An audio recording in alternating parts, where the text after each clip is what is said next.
Mamaya, i-upload na natin ito. Shelly, nandito pala yung camera. Pipicturean kita. Oh, sige! Oh, sige! Pag ganun, Andre, hindi mo na kailangan sabihin sa akin dahil pumapayag ako pag ganyan.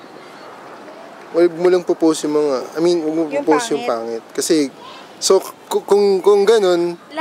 Wala na ako ipopost. Hindi, konti lang. Anong wala? Anong gusto mo sabihin? Ay, kala ko wala na. Panic attack ako Saan? Sabi ko kasi cellphone ko. Dito pala.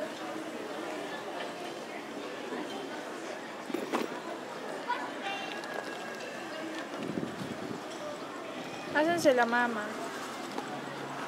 Andyan.